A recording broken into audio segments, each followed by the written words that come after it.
Good evening and greetings to you all. I hope you are all well. I am sorry that I was few minutes late.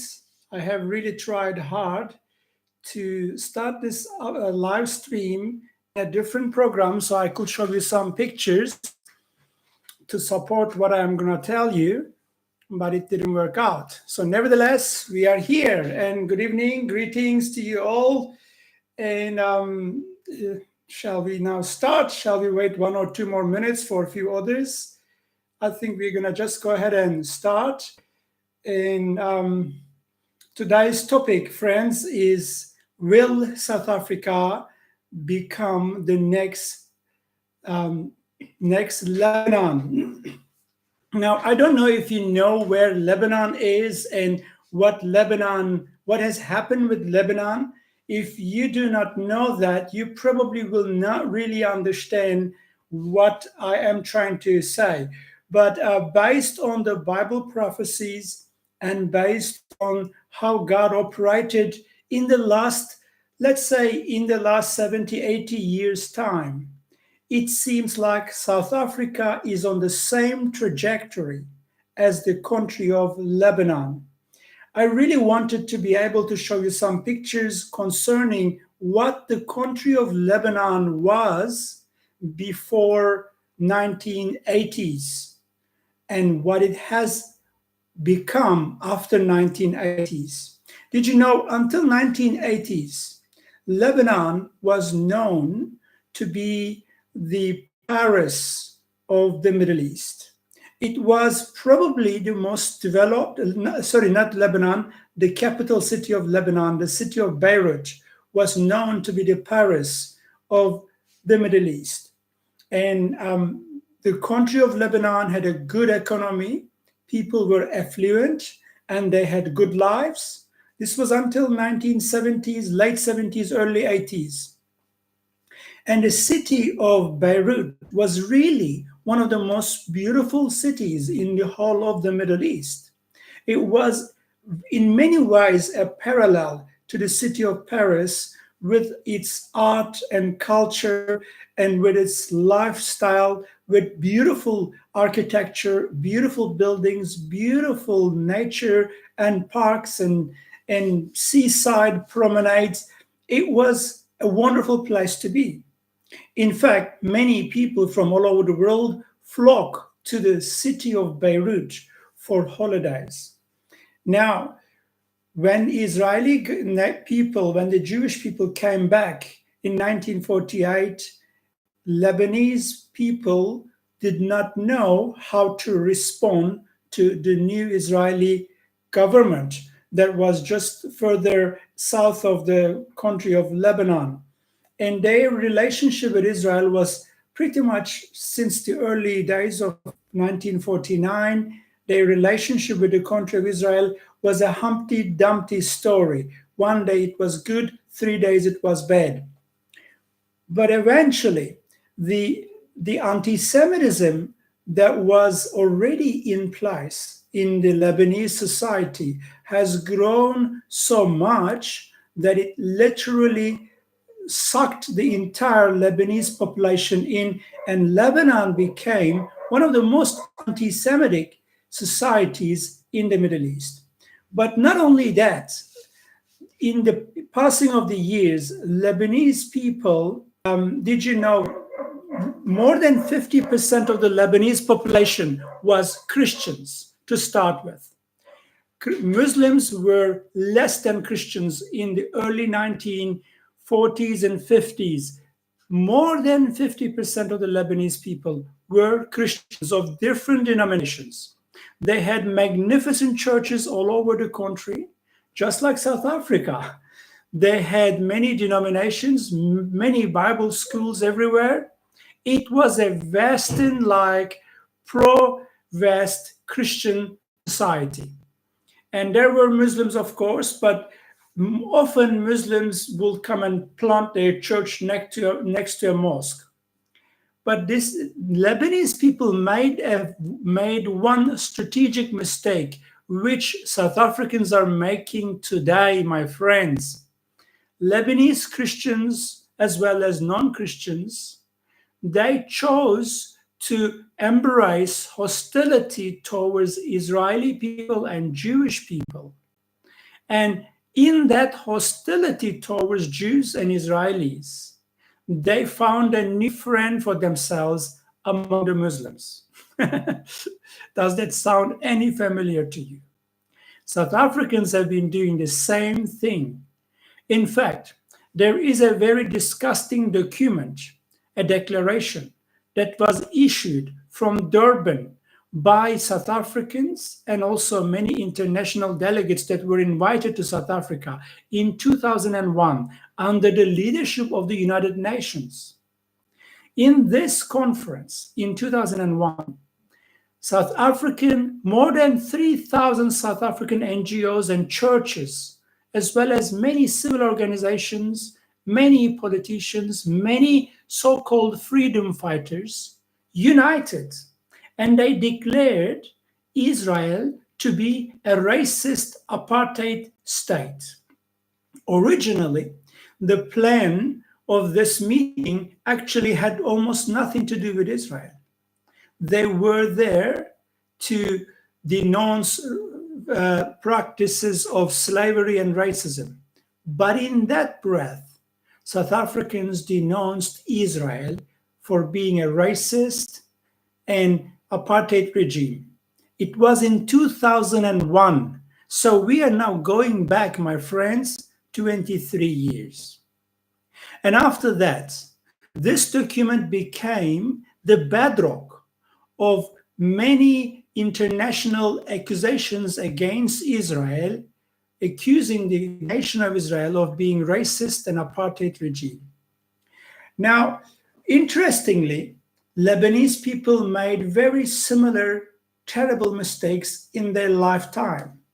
They chose to befriend and play the political games of the enemies of Israel, and they chose to associate themselves with Islamist terrorist organizations who are explicitly committed to fight against the Jewish nation and wipe every single Jew off the map, such as Hezbollah.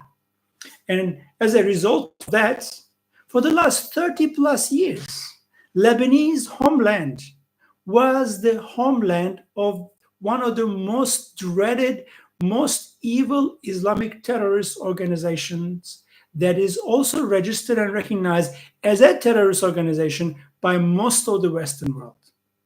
The Lebanese people allowed it. They opened their country to that.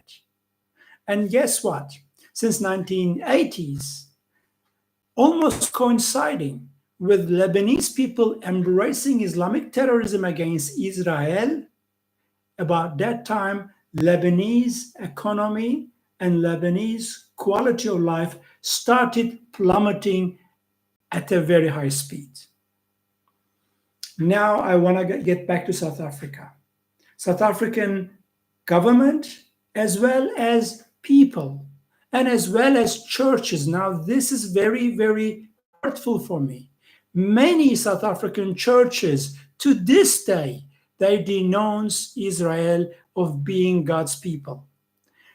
Inherently and deep down, many South African churches and denominations embrace a form, a shape, a shade of anti-Semitism or anti-Israelism. All of that comes under the banner of replacement theology or fulfillment theology. Traditional churches will call it the replacement theology, but the newer charismatic churches will call it the fulfillment theology. Essentially, it is one and the same thing. They put themselves in the place of the nation of Israel in God's prophetic plans, and then they say Israel is no more God's people. Did you know South African Christians are not the first one to do this? Lebanese Christians did the same thing. In fact, together with Lebanon, Christians in Syria did the same thing. Christians in Iran and Iraq not so much Iran, but Christians in Iraq and Christians so far as um, um, Armenia did exactly the same thing, and they continue to do the same thing.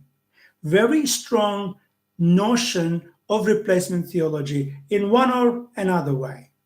Now, why am I highlighting all of that? Friends, we know out of the Bible very well anyone who can dare to sit and read the Bible literally at its face value without polluting it, without manipulating it, without twisting it, just sit and read it honestly and sincerely, then you will see God says over and over and over that God has chosen the children of Abraham, Isaac, and Jacob, physical descendants of Abraham, Isaac, and Jacob, the Israelites, as his prophetic nation. Then God made covenant with them, and God said, you will be the prime nation of the world. And whoever blesses you, I will bless them. Whoever curses you, I will curse them. Now, this is a very crucial point. Many great men and women of God in South Africa in the last 20, 30 years' time have cried out and tried to warn South African society, South African churches, South African governments, South African intelligentsia or intellectuals that turning against Israel, blaming and cursing and condemning Israel will do us no good, will only make us ripe for the wrath of God upon our nation. And that this is one thing South Africans did not want to hear and did not want to understand. I firmly believe the fact that our economy is in a mess today is because our country, our nation, our government has done pretty much everything they can to condemn, to curse, to blame, to accuse, to insult the prophetic people of God, Israel. We are guilty of committing the one single crime which God singled out in the Bible. It is ridiculous that as if there is no one else in the whole world that we could stand up and fight against, our government decided to go fight against this, the only one people group which God said, you shall not fight against. And that as a result of that, we are where we are. I heard many times people said, ah, it is the politicians, excuse me, ah, it is the politicians, it is the ANC government, it is the communist government doing that. We are not related to it. Yes, I say the same thing. But can we say that our nation detached themselves at, loudly and clearly from the political choices of our political government? I cannot say that because in 2001, it was the NGOs, churches, faith based organizations, and charities that came together in Durban and condemned Israel of all kinds of accusation, with all kinds of accusations. So now let's go back to the case of the Lebanon again, friends. Where does Lebanon stand today? Today, Lebanon is a failed state. Do you know today they don't even have a government?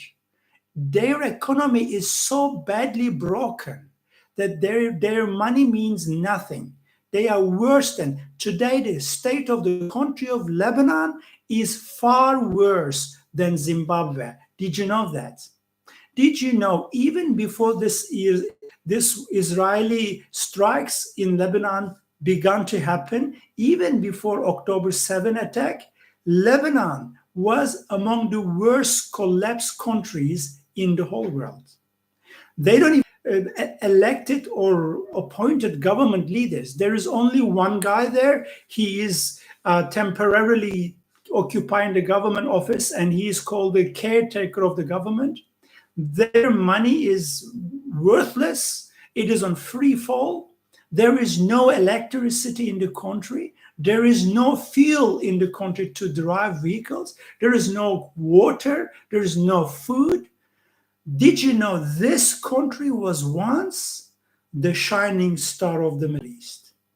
And look how far have they fallen. And While all of this was happening, they were still embracing Islamist terrorists and abetting them and supporting them in their ambitions to go kill Israelis. And as a result of that, since October 7, tens and thousands of Israeli people had to evacuate out of their homes because of the Islamist terrorists raining missiles over Israeli people from the Lebanese territories. If all you need to do is just go check some of the YouTube videos about the IDF going into apparently so innocent looking Lebanese villages and going into those houses and figuring out that pretty much every single house is a place where they are storing missiles and firing missiles out of. This is the Lebanon that apparently, on the records today, even more than 40% of their population is Christian. Now, their country is completely destroyed by corruption, by every form of literally plague and curse from the hands of God. Their own central bank and their own officials over their central bank are today standing accused of literally stealing the monies of people from their bank accounts and further deriving a wedge of poverty in the country. Does that sound familiar to you? Just look at our own country. Our politicians have destroyed our institutions, such as be it the ESCOM, be it the Telcom, be it the Trustnet, be it the South African Airlines, be it the South African Television and Broadcasting Company. All of these institutions have been emptied out. There's nothing left. Our country is not any better than Lebanon. I think the only thing that is today still keeping South Africa tethering on the shadow of yesterday is, number one, we still have a few godly Christians in this country who really love God and who love Israel. I think because of those handful of godly righteous men, God is still keeping South Africa in the palm of his hand. But secondly, we have some Christian godly businessmen. It is those private organizations, institutions, businesses that actually keep this country together, not the government. Our government is nobody but just corrupt criminals who are stealing everything they can see with their eyes. That is what it is. We are not any better than Lebanon today, technically, practically. The only difference is we still experience the grace of God, and also there are still a few Christians here and there who choose to do the right thing, and God is blessing us. So, my friends, this is what it is. And many people will never say this to you. Many pastors will never say this to you. Many people will never stand up and draw the similarities between the Lebanese government and South African government, and what happened to Lebanon and what is busy happening to South Africa. I think the last elections we had in South Africa was an incredible intervention of God and was an incredible miracle of God, giving us one more one more chance, maybe to make a U-turn. But will our people, will our nation make a U-turn? Will the righteous people be able to outnumber the wicked people who want to just do what is wrong and who want to just continue to shake their fist against God and against God's people? It seems like we are right now standing on the scale just like this, tethering left or right, left or right. We can go down or we can go up. I don't know what will happen, but I believe what is going to happen depends on the attitude of the hearts of South African people. We need to be serious with the God of the Bible, and with the people of God, we need to be kind to them. The Bible is really very clear about this. For South Africans, just to claim that we are Christians, just to claim that we love Jesus and we go to churches on Sundays is not going to fix it, my friends. God's standards are higher than that, and He expects from us more than that. Did you know, in the golden years of the Lebanese country, the churches in Lebanon were among the most beautiful architectural structures in probably the whole world. Even to this day, still some of those buildings are standing, although somewhat derelict, but they are there. South Africa is a beautiful country with an incredible history. Every time when I travel, every small town I go to, I look for those old church buildings because I just can't have enough of it. It's so beautifully built. Those generations of people in those years who built them really did an amazing job. But those church buildings are not going to save us. Those buildings are not good enough to keep us protected by God. It is the attitude of our hearts towards God and towards God's people. Jesus Christ made it very clear. In one of his illustrations, Jesus said, in the last days, the nations of the world will be judged based on their attitude towards the Jewish people. Either you are going to be called, if you have been unfriendly and hostile to the Jews, you're going to be called the goat nation. But if you've been friendly and supportive of the Jewish people, you will be called the sheep nation and you'll be blessed by God.